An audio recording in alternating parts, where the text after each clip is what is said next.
Alright, update ho tayo dito sa Tandag na biyahe from Davao City papuntang Tandag City, Surigao. So Tandag City is siya yung kabisira, pinaka capital town ng probinsya ng Surigao del Sur. So tingnan ho natin ngayon kung magkano pamasahe nito, yung mga information. So hanap lang tayo ng mga kausap na conductor and driver or dispatcher. So yun na nga, meron na tayong information na nakuha tungkol sa pamasahe. I mean sa lahat ng biyahe, pamasahe, bagahe or travel time and intervals. So from Davao City papuntang Tandag City, no. Ang Tandag City sa mga hindi nakakaalam diyan ay ito yung pinaka capital town ng Surigao del Sur province. So ang way nito ay San Franz, Barobo, tapos yun na Tandag City. So ngayon, ang pamasahe ho nito, Davao City to Tandag City ay 780 or 780.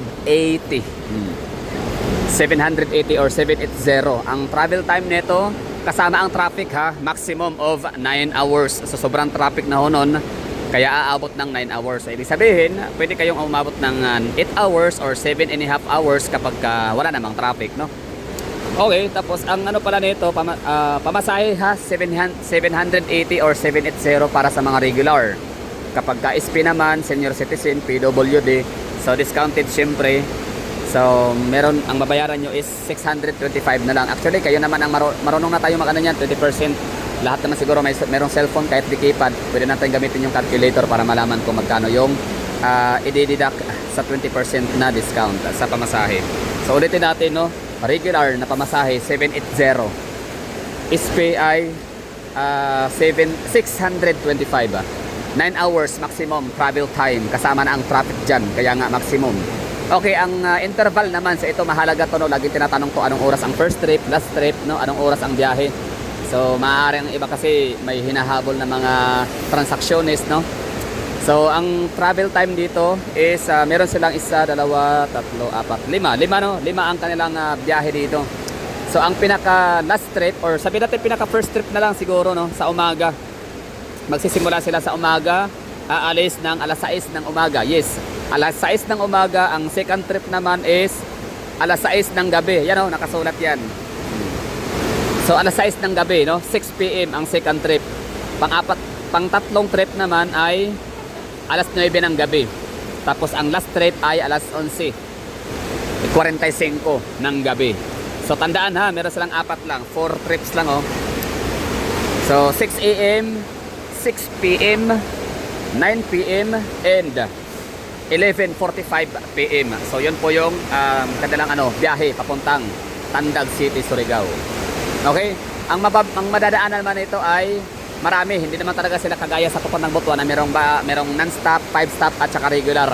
So ito, regular trip yan, oh. So ibig sabihin yan, dadaan yan ng lahat ng gusto nyo daanan na madadaanan ng mga municipality like Tagum City, Panabo City. Walang sinabi kung meron ba. Oo, wag na kayo sumakay, marami namang mga bus na dumadaan talaga ng Panabo City. So magkano na lang kayo, no? Santo Tomas o Panabo na kayo. So anyway, so yun lang ang sinabi ni Kuya kanina is Tagum City and San Francisco City, San Francisco, Agusan del Sur. Tapos Barobo, pwede pa rin naman daw. Sabi ko, paano kung may bababa ng Barobo? Pwede daw, meron daw pwede silang mag-drop sa Barobo, Surigao del Sur. So yun lang siguro sa mga pupuntang Tandag, ingat kayo sa biyahe, good luck. Tapos i-enjoy nyo ang inyong bakasyon at uwian, no? Sa inyong family bonding, family gatherings. So yun lang siguro, maraming thank you sa mga nanonood dyan papuntang Tandag City, Surigao. So ito naman yung papuntang bound for saan na to, CDO. Marami din, pero mas marami talaga sa Soc-Sargent.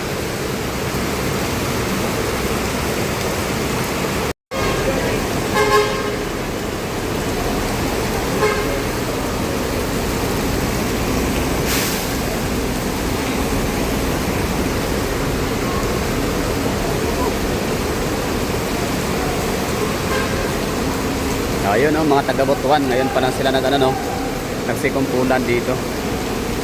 Yan, dumami na sila. Kanina sa pinaka first video natin, wala pa masyadong tao dito. Ngayon dami na, oh.